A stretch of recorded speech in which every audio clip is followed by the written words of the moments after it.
नमस्कार दोस्तों, मैं सुप्रिया स्वागत करती हूँ आपका डिकोड एग्जाम के डेली करंट अफेयर की क्लास में।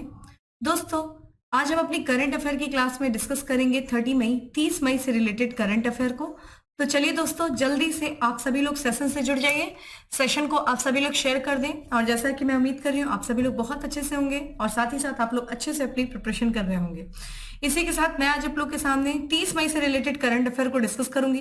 दोस्तों, क्लास स्टार्ट करूं उसके पहले कहना चाहूंगी कि जल्दी से चैनल को सब्सक्राइब कर लीजिए और बेल आइकन को प्रेस कर लीजिए। इससे आपको चैनल से रिलेटेड हर क्लास की वीडियो का प्रॉपर नोटिफिकेशन मिलेगा और आपकी कोई भी क्लास मिस नहीं होगी।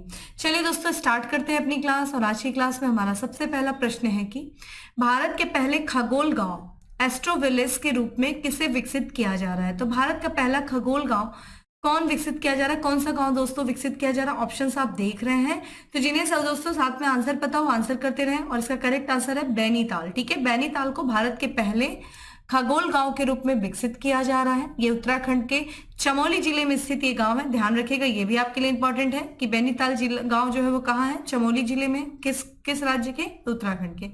और इसे भारत के पहले खगोल गांव, ठीक है, एस्ट्रो विलेज के रूप में विकसित किया जा रहा है। इसकी जो ऊंचाई है दोस्तों समुद्र तल से वो लगभग 2600, कहीं कहीं पे आपको 2500 मीटर भी दिखाई देगा।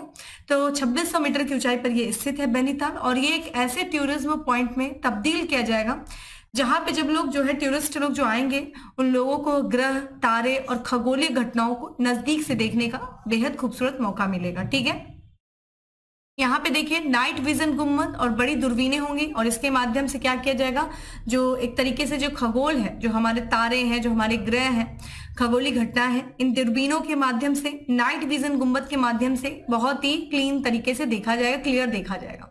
यहाँ पे देखा जाए न्यूनतम मानवीय गतिविधियां और कम प्रदूषण के कारण बैनीताल की बात करें दोस्तों तो ये डार्क स्काई पार्क के रूप में भी एक आदर्श स्थान है। ठीक है, तो यहाँ पे एक तरीके से ये जो क्षेत्र है बैनीताल, बहुत ही कम लोग इस गांव के बारे में भी जानते हैं, इसलिए मानवीय गतिविधियां एक तरीके से लोगों का बहुत ही यहाँ पे आना जाना कम है। यहाँ पे प्रदूषण भी कम है। जानते हैं जब मानव गतिविधियां कम होंगी तो प्रदूषण का स्तर भी कम होगा, जिस कारण से यहाँ पे डार्क स्काई पार्क। ठीक है, तो देखिए जब प्रदूषण कम होगा तो क्या होगा, जो है आकाश साफ दिखेगा, जिस कारण से वहां की खगोलीय घटनाएं, तारे वारे बहुत ही साफ दिखेंगे, जैसा कि आप इस तस्वीर में देख रहे हैं। जिस कारण से जो है इस गांव को चुना गया है खगोल गांव के रूप में विकसित करने के लिए। ठीक है, आते दोस्तों हम अपने अगले प्रश्न पे। और हमारा अगला प्रश्न है कि हाल ही में आयोजित विश्व कप शॉटगन प्रतियोगिता में भारत किस स्थान पे है। ठीक है, ऑप्शंस आप देख रहे हैं और इसका करेक्ट आंसर है दोस्तों 5वें स्थान पे है भारत। तो कजाकिस्तान के अलमाटी में विश्व कप शॉटगन प्रतियोगिता में भारत 1 रजत और 1 कांस्य पदक जीतकर 5वें स्थान पे। ध्यान रखिएगा, अभी इस बार जो है विश्व कप शॉटगन प्रतियोगिता जो हुई है वो कजाकिस्तान के अलमाटी में हुई है। और भारत ने मात्र देखिए गोल्ड मेडल नहीं जीता है, एक सिल्वर जीता है, एक ब्रॉन्ज जीता है। इसके साथ भारत जो है 5वें स्थान पे है। भारत को महिलाओं की स्किट प्रतियोगिता में रजत और कांस्य पदक मिला है। ठीक है, और वहीं देखिए प्रतियोगिता में जो ट्रैप मिक्स्ड है उसमें देखा जाए तो मिक्स्ड टीम जो है स्पर्धा में पृथ्वीराज टोंडाईमन और श्रेयसी सिंह की जो जोड़ी थी वो पदक जीतने में विफल रही है। यहाँ पे हम बात कर लेते हैं दोस्तों अन्य प्रतियोगिता के भी बारे में। जैसा कि आपको पता है अभी हाल ही में मलेशियाई मास्टर बैडमिंटन टूर्नामेंट का आयोजन हुआ है मलेशिया के कुआलालंपुर में। और भारत के जो बैडमिंटन खिलाड़ी है जिनका नाम है HS प्रणय, इन्होंने जो है इस प्रतियोगिता को जीता है और ये प्रतियोगिता जीत करके एक तरीके से इन्होंने इतिहास रचा है। ठीक है, तो बात करें किसके बारे में दोस्तों, HS प्रणय, तो इन्होंने कुआलालंपुर में पुरुष सिंगल फाइनल में इन्होंने चीन के वेंग हुआंग को, ठीक है, होंगयांग को हराया और इसी के साथ इन्होंने मलेशियाई मास्टर बैडमिंटन टूर्नामेंट जीत लिया और जीत करके इतिहास रखा। ध्यान रखिएगा ये पुरुष सिंगल में स्वर्ण पदक जीतने वाले पहले भारतीय बन गया। ध्यान रखिएगा पुरुष सिंगल में। और उस तरह से देखा जाए तो ये तीसरे भारतीय, क्योंकि इसके पहले देखा जाए सानिया नेहवाल इस प्रतियोगिता को जीतने वाली पहली जो है बैडमिंटन खिलाड़ी थी, फिर PV सिंधु और उसके बाद जो है ये यानी कि HS प्रणय जो है वो बैडमिंटन टूर्नामेंट को जीतने वाले ये तीसरे भारतीय खिलाड़ी बन गए। इसी के साथ इन्होंने, और ये पहले पुरुष खिलाड़ी बने हैं जिसके कारण ये एक तरीके से इतिहास इन्होंने रचा है। तो ये अपने आप में काफी इंपॉर्टेंट प्रश्न है। कहां पे हुआ था, कुआलालंपुर में। आइए बात करते हैं यहाँ पे अन्य प्रतियोगिता के बारे में। तो नॉर्वे के जो विश्व शतरंज चैंपियन है, जिनके नाम से आप सभी लोग वाकिफ हैं, जिनका नाम है मैग्नस कार्लसन, इन्होंने देखा जाए पोलिश यहूदियों के इतिहास के संग्रहालय में ग्रैंड शतरंज टूर के दूसरे शतरंज ठीक है चरण 2023 super bet rapid and blitz Poland जीता है। ठीक है, तो ध्यान रखिएगा 2023 super bet rapid and blitz Poland जो प्रतियोगिता जीती है वो नॉर्वे के विश्व शतरंज चैंपियन जो है, जिनका नाम है ठीक है मैग्नस कार्लसन, उन्होंने जीती है। ठीक है, ये चीज ध्यान रखिएगा। आते हैं दोस्तों हम अपने अगले प्रश्न पे। अगला प्रश्न है कि किस देश ने नेक्स्ट सैटेलाइट 2 पहला वाणिज्यिक ठीक है ग्रैड सैटेलाइट लॉन्च किया है। तो नेक्स्ट सैटेलाइट 2 पहला वाणिज्यिक ग्रैड सैटेलाइट किसने लॉन्च किया? ऑप्शंस आप देख रहे हैं दोस्तों, और इसका जो करेक्ट आंसर है ये बात करें दोस्तों तो दक्षिण Korea, B is the correct answer. ठीक है, साउथ कोरिया ने ठीक है लॉन्च किया है सैटेलाइट। तो यहाँ पे हम बात करें दोस्तों दक्षिण कोरिया ने सियोल के दक्षिण जियोल प्रांत के गोहेंग में नारो स्पेस सेंटर से लॉन्च पैड के नेक्स्ट जनरेशन स्मॉल सैटेलाइट को 2 ठीक है ध्यान रखिएगा नेक्स्ट जनरेशन स्मॉल सैटेलाइट 2 को सफलतापूर्वक लॉन्च किया। कहां से किया है दोस्तों? नारो स्पेस सेंटर से, जो कि कहां स्थित है? ये जो दक्षिण कोरिया की राजधानी सियोल है वहां पे एक प्रांत है दक्षिण जियोल प्रांत, वहां के कोहेंग में से लॉन्च किया है। और ये कोरियाई जो है सैटेलाइट लॉन्च व्हीकल 2 का पहला वाणिज्यिक ग्रैंड सैटेलाइट है, जिसका नाम क्या है दोस्तों? नूरी है। ये इंपॉर्टेंट है, नूरी जो सैटेलाइट है ये माफ करिएगा साउथ कोरिया से संबंधित है और ये पहला वाणिज्यिक ग्रैंड सैटेलाइट है। ठीक है, नेक्स्ट सैटेलाइट 2 की बात करें तो ये नूरी का मुख्य पेलोड है, इसका जिसका मिशन देखिए कुल क्या है? कुल 8 सैटेलाइट ठीक है, जिसमें से नेक्स्ट 2 1 है और यहाँ पे 7 जो है छोटे आकार के क्यूब सैटेलाइट है शामिल है। इनको क्या करेगा यानी कि कुल 8 सैटेलाइट को 550 किलोमीटर की ऊंचाई पर पृथ्वी की परिक्रमा करने वाले ठीक है सौर समकालिक कक्षा में तैनात करेगा। तो लोअर अर्थ ऑर्बिट वाली ये सैटेलाइट है। ठीक है, ध्यान रखिएगा। ठीक है, लोअर अर्थ में सैटेलाइट से ही संबंधित है। तो यहाँ पे हम बात करें तो ये लगभग 550 किलोमीटर की ऊंचाई पर है और ये पृथ्वी की परिक्रमा करेगा। ठीक है, बात करें ये तो कोरिया के घरेलू स्तर पर विकसित नूरी रॉकेट का तीसरा लॉन्च भी है ये। ठीक है, लॉन्च भी है ये। तो नूरी सैटेलाइट दोस्तों किससे संबंधित है? ये उत्तर कोरिया माफ करिएगा दक्षिण कोरिया से संबंधित है। और यहाँ की बात करें तो नेक्स्ट सैटेलाइट 2 पहला वाणिज्यिक ग्रैंड सैटेलाइट जो लॉन्च किया गया है ये दक्षिण कोरिया के द्वारा लॉन्च किया गया है। ठीक है, आते हैं अपने अगले प्रश्न पे। अगला प्रश्न है कि किसने ग्रामीण भारत के लिए एक बहुभाषीय AI आर्टिफिशियल इंटेलिजेंस चैटबॉट जुगलबंदी को लॉन्च किया? इंपॉर्टेंट प्रश्न है दोस्तों अपने आप में, तो ये ध्यान रखिएगा। जुगलबंदी क्या है? ये एक बहुभाषी कई सारे भाषाओं में स्थानीय भाषाओं में AI चैटबॉट है जो कि ग्रामीण भारत के लिए विकसित किया गया है। किसके द्वारा किया गया दोस्तों? Correct answer is D, Microsoft के द्वारा। तो माइक्रोसॉफ्ट ने देखा जाए एक लोकप्रिय जो मैसेजिंग प्लेटफॉर्म है दोस्तों व्हाट्सएप, उसके माध्यम से सुलभ एक जेनरेटिव AI संचालित बहुभाषी चैटबॉट जुगलबंदी जो है वो लॉन्च किया है। ध्यान रखिएगा माइक्रोसॉफ्ट ने। ठीक है, बॉट को देखा जाए तो विशेष रूप से ग्रामीण भारत के उन क्षेत्रों को कवर करने के लिए बनाया गया है जहां मीडिया की पहुंच जो है वो सरलता से नहीं है और इसके साथ साथ जो सरकार की कल्याणकारी गतिविधियां हैं उनकी भी पहुंच बहुत सीमित है। तो ऐसे एकदम पूरे तरीके से देखा जाए तो रिमोट एरिया के लिए जो है ये जुगलबंदी बहुभाषी चैटबॉट को विकसित किया गया माइक्रोसॉफ्ट के द्वारा।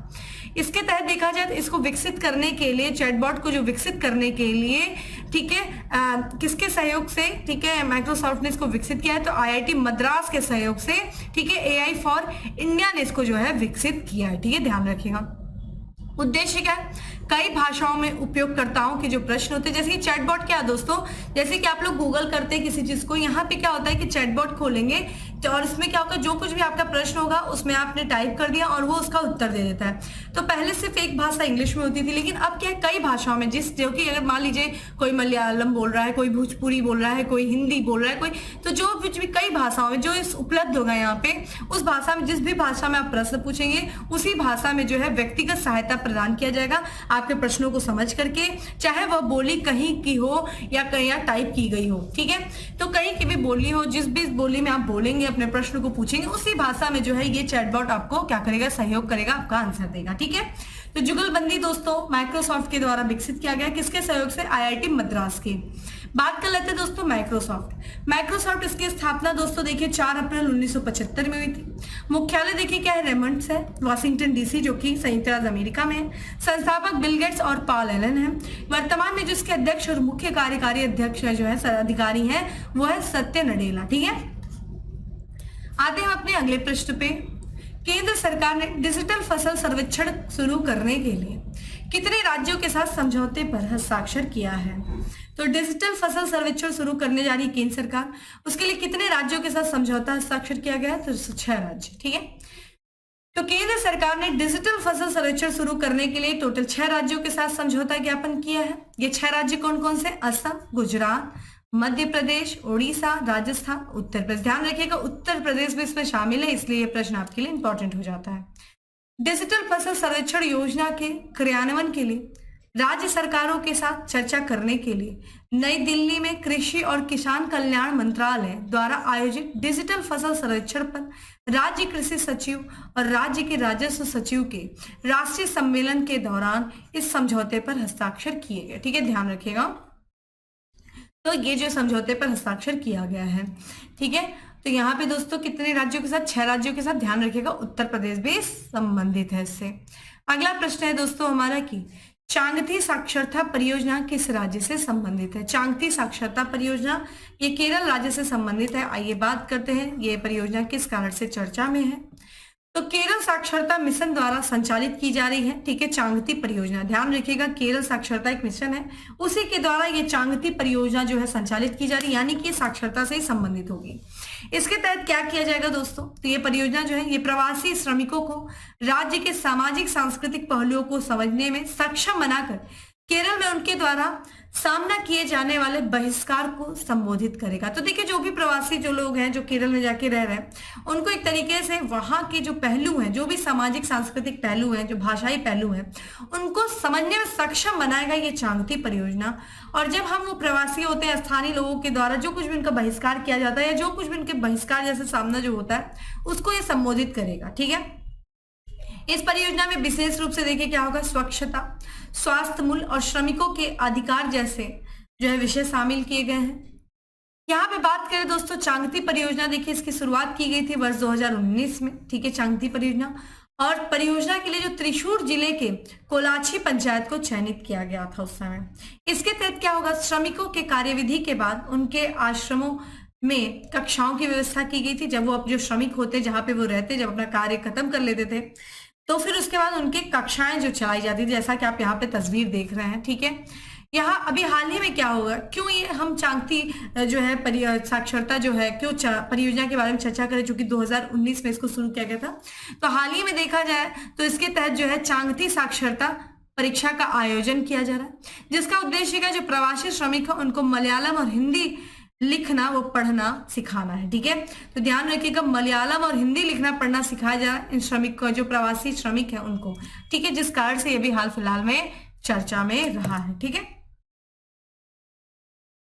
अब आते हैं दोस्तों अपने अगले प्रश्न पे। उसके पहले हम थोड़ा सा और भी कुछ इंपॉर्टेंट चीजें देख लेते हैं केरल से संबंधित। देखिए, सार्वजनिक सेवाओं को पूरी तरीके से ई गवर्नेंस प्लेटफॉर्म पर चलाने वाला भारत का पहला राज्य बन गया है कौन दोस्तों? केरल। ठीक है, तो केरल जो है वो पहला राज्य बन गया है सार्वजनिक सेवाओं को पूरी तरीके से ई प्लेटफॉर्म पर चलाने वाला है, ई गवर्नेंस प्लेटफॉर्म पर। वही देखा जाए गर्मियों में पानी की कमी की समस्या में निपटने के लिए पहली बार जल बजट अपनाया किसने? केरल ने। तो जल बजट अपनाने वाला पहला जो राज्य है दोस्तों वो भी कौन है? केरल है। एक पंचायत में खेल मैदान परियोजना प्रारंभ की गई, किसके द्वारा? केरल के द्वारा।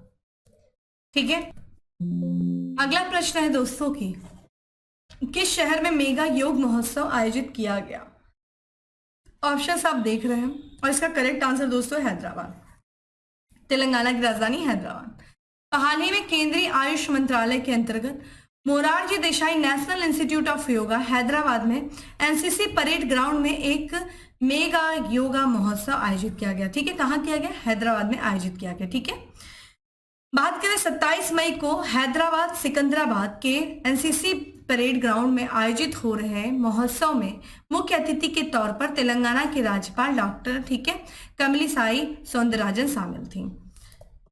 यह आयोजन देखिए जैसा कि आपको पता अंतर्राष्ट्रीय योग दिवस दोस्तों कब मनाया जाता है? 21 जून को मनाया जाता है। और ये जो आयोजन हुआ है महायोगा महोत्सव का, ठीक है, हैदराबाद में 21 जून 2023 को अंतर्राष्ट्रीय योग दिवस के अवसर पर मध्य प्रदेश के जबलपुर में आयोजित होने वाले योग महोत्सव के 25 दिन पूर्व किया गया। ध्यान रखिएगा, इस बार का जो अंतर्राष्ट्रीय योग दिवस जो है ये मध्य प्रदेश के जबलपुर में आयोजित होगा योग महोत्सव, उसके ठीक 25 दिन पूर्व ये हैदराबाद में इसका आयोजन किया गया। बात करें दोस्तों अंतर्राष्ट्रीय योग दिवस जो है, जैसा कि आपको पता है ये 2014 में संयुक्त राष्ट्र महासभा के 69वें सत्र के दौरान भारत द्वारा इंटरनेशनल डे ऑफ योगा का विचार प्रस्तावित किया गया था। ये इंपॉर्टेंट है, देखिए 2014 में भारत ने राष्ट्रीय अंतर्राष्ट्रीय योग दिवस मनाया। इसका प्रस्ताव जो है 69वें सत्र के दौरान भारत ने प्रस्तावित किया था और ये जो प्रथम आयोजन किया गया था इंटरनेशनल डे ऑफ योगा का, ये 2015 में किया गया था। कहाँ किया गया था? नई दिल्ली में राजपथ पर किया गया था। ये इंपॉर्टेंट है। भारत ने लोगों को दोस्तों बहुत बड़ी चीज दी है, योग दिया है, ठीक है, जो लोगों को एक तरीके से मानसिक रूप से शारीरिक रूप से स्वस्थ बनाने में बहुत महत्वपूर्ण भूमिका निभाता है। और आज दुनिया जो है योग को देखा जाए तो हर तरफ आप इसको देख सकते हैं योग को, तो भारत ने बहुत बड़ी चीज दी है दुनिया को, ठीक है, योग। अब बात करते हैं हम अपने अगले प्रश्न की। अगला प्रश्न है कि निम्न में से सीबीडीसी यानी कि सेंट्रल बैंक डिजिटल करेंसी का उपयोग करने वाला पहला नगर निगम बना। कौन बना दोस्तों? ये बना है पटना, ठीक है, पटना नगर निगम। तो भारत में जो पटना नगर निगम है, ठीक है, बिहार का ही है, वो देखा जाए सेंट्रल बैंक डिजिटल करेंसी को अपनाने वाला देश का पहला नगर निगम बन गया है। इंपॉर्टेंट है दोस्तों, स्टार्ट कर लीजिएगा। भारतीय रिजर्व बैंक द्वारा उत्पन्न ई रुपए नामक डिजिटल मुद्रा का उपयोग नगर निगम क्षेत्र में किया जाएगा। देखा जाए तो ये जो है ई रुपए नामक एक डिजिटल मुद्रा है, ठीक है, ध्यान रखिएगा, जिसको रिजर्व बैंक ऑफ इंडिया ने क्या किया है दोस्तों? बनाया है और इसका उपयोग पटना नगर निगम के द्वारा किया जाएगा। सीबीडीसी का कार्यान्वयन मौर्य लोक परिसर में नगर पालिका मुख्यालय से शुरू होगा और बाद में नगर निगम के भीतर सभी क्षेत्रीय कार्यालयों और भुगतान काउंटरों तक विस्तारित होगा, ठीक है। अगला प्रश्न है कि हाल ही में किसे भारतीय उद्योग परिसंघ का अध्यक्ष नियुक्त किया गया है? ऑप्शंस आप देख रहे हैं दोस्तों, इसका करेक्ट आंसर है बी, आर दिनेश। तो आर दिनेश को भारतीय उद्योग परिसंघ का अध्यक्ष नियुक्त किया गया है, ठीक है। तो ये देखा जाए अभी हाल ही में भारतीय उद्योग परिसंघ का अध्यक्ष जो नए बने हैं वो आर दिनेश। इन्होंने किसका स्थान लिया है? तो इन्होंने बजाज फिनसर्वे लिमिटेड के जो अध्यक्ष और प्रबंध निदेशक हैं संजीव बजाज, उनका स्थान लिया है। इसी के साथ साथ देखा जाए तो आईटीसी के प्रबंध निदेशक संजीव पुरी को अध्यक्ष नामित किया गया है, ठीक है। और ईवाई इंडिया रीजन के अध्यक्ष राजीव मेनानी को सीआईआई, ठीक है, यानी कि यहाँ पे भारतीय उद्योग परिसंघ का जो उपाध्यक्ष नियुक्त किया गया, किसे किया गया? राजीव मेमानी को किया गया है, ठीक है। तो ध्यान रखिएगा कि जो भारतीय उद्योग परिसंघ के नए अध्यक्ष बने हैं आर दिनेश बने हैं। भारतीय उद्योग संघ की दोस्तों बात करें तो ये भारत में एक अनुकूल विकास वातावरण बनाने और बनाए रखने की दिशा में कार्य करता है, ठीक है। आते दोस्तों आज के हम अंतिम प्रश्न में, काफी इंपॉर्टेंट है ये कि निम्न में से किसकी अध्यक्षता में केंद्र सरकार ने चीता स्थानांतरण परियोजना की समीक्षा और निगरानी के लिए एक संचालन समिति का गठन किया है, ठीक है। तो जैसा कि आपको पता है दोस्तों, अभी हमने जो कि, ठीक है, ये देखिए अफ्रीका के नामीबिया से, ठीक है, नामीबिया से और दक्षिण अफ्रीका से जो है चीता लेके आए, जिसमें से देखा जाए अभी हाल ही में 3 चीता की मौत हो गई, ठीक है। जिस कारण से केंद्र सरकार ने एक संचालन समिति का गठन किया है जो कि चीता के स्थानांतरण परियोजना की और जो है समीक्षा करेगा, निगरानी करेगा। तो ये किसकी अध्यक्षता में किया गया है? ये आपसे प्रश्न पूछा जा रहा है। ये किया गया है डॉक्टर राजेश गोपाल की अध्यक्षता में, ठीक है। तो केंद्र सरकार ने, ठीक है, चिता स्थानांतरण परियोजना की समीक्षा और निगरानी करने के लिए एक संचालन समिति का गठन किया है और इस संचालन समिति की जो अध्यक्षता किया जाएगा, ठीक है, महासचिव डॉक्टर राजेश गोपाल, ठीक है। तो ये जो चिता स्थानांतरण परियोजना की समीक्षा और निगरानी के लिए ग्लोबल टाइगर फोरम के जो सचिव हैं, महासचिव डॉक्टर राजेश गोपाल, ठीक है, उनकी अध्यक्षता में ये समिति बनाई गई और ध्यान रखिएगा ये 11 सदस्यीय कमेटी है, ठीक है, इसका गठन किया गया है। जैसा कि अभी पता है हाल ही में चिता के जो 3 शावक थे उनकी मौत हो गई, उसके बाद से जो है इस कमेटी का गठन किया गया है सरकार के द्वारा। इसमें देखा जाए, इसके साथ ही देखा जाए अंतरराष्ट्रीय चिता विशेषज्ञों का 4 सदस्यीय परामर्श पैनल भी होगा। समिति देखिए क्या करेगी, मध्य प्रदेश वन विभाग और राष्ट्रीय बाघ संरक्षण प्राधिकरण को सलाह देगी। यह इको टूरिज्म के लिए चिता आवास खोलने का भी फैसला करेगा। तो देखिए कुल्लू नेशनल पार्क में देखा जाए इन जो है चीतों को रखा गया था, ठीक है, नेशनल पार्क में, जिसके बाद से देखिए ये सारी चीजें जो है चर्चा में रही हैं। चलिए आप मुझे बताइए कि जो टाइगर जो पहली खेप आई थी, ठीक है, जो कि उनके जन्मदिन पे, प्रधानमंत्री जी के जन्मदिन पे 17 सितंबर को, ठीक है, उसमें जो प्रधानमंत्री जी ने एक चीता था उसका नाम उन्होंने क्या रखा था, उस चीता का, ठीक है, उन्होंने क्या नाम रखा था, मैंने आप लोग को बताया था, तो आप मुझे कमेंट बॉक्स में आंसर करें। तो ये था दोस्तों ये आज का 10 MCQ। अब बात करते दोस्तों आज के फैक्ट्स ऑफ द डे की। पहला फैक्ट है कि 2 लाख रुपए क्रेडिट कार्ड को एकीकृत भुगतान इंटरफेस से जोड़ने में सक्षम बनाने वाला पहला डिजिटल भुगतान ऐप बन गया है कौन दोस्तों, फोन पे, ठीक है। वहीं बात करें IDBI बैंक के उप प्रबंध निदेशक के रूप में नियुक्त किया गया है, किसे किया गया है, जय कुमार एस पिल्लई को। तो IDBI के ये नए उप प्रबंध निदेशक बने जय कुमार एस पिल्लई। वहीं देखा जाए व्यापारियों के लिए इलेक्ट्रॉनिक डेटा कैप्चर या पॉइंट ऑफ सेल टर्मिनलों के लिए डिजिटल ऑनबोर्डिंग प्लेटफॉर्म सारथी लॉन्च किया है, किसने किया है, एक्सिस बैंक ने। लगभग 2000 किलोमीटर की रेंज वाली बैलिस्टिक मिसाइल खैबर का सफल परीक्षण क्या किसने किया, ईरान ने किया। अगला है ऑस्ट्रेलिया के शहर में भारत के नए वाणिज्य दूतावास का निर्माण करेंगे, कहाँ पे दोस्तों, ब्रिस्बेन में। तो ब्रिस्बेन में भारत के नए वाणिज्य दूतावास का निर्माण किया जाएगा। तो दोस्तों ये था आज का हमारा करंट अफेयर। उम्मीद करते हैं आपको अच्छा लगा होगा। अच्छा लगा है दोस्तों तो लाइक करिए, शेयर करिए ज्यादा से ज्यादा लोगों को। और डेली करंट अफेयर की दोस्तों जो PDF है वो आपको टेलीग्राम ग्रुप पे मिल जाएगी, जिसका लिंक आपको डिस्क्रिप्शन बॉक्स में दिया हुआ है, जाइए डाउनलोड करिए। और दोस्तों ना सिर्फ डाउनलोड करिए बल्कि अपनी शॉर्ट नोट्स भी बनाइए। चलिए दोस्तों फिर मिलेंगे अपने अगली क्लास में, तब तक के लिए bye, have a good day, stay safe and stay happy.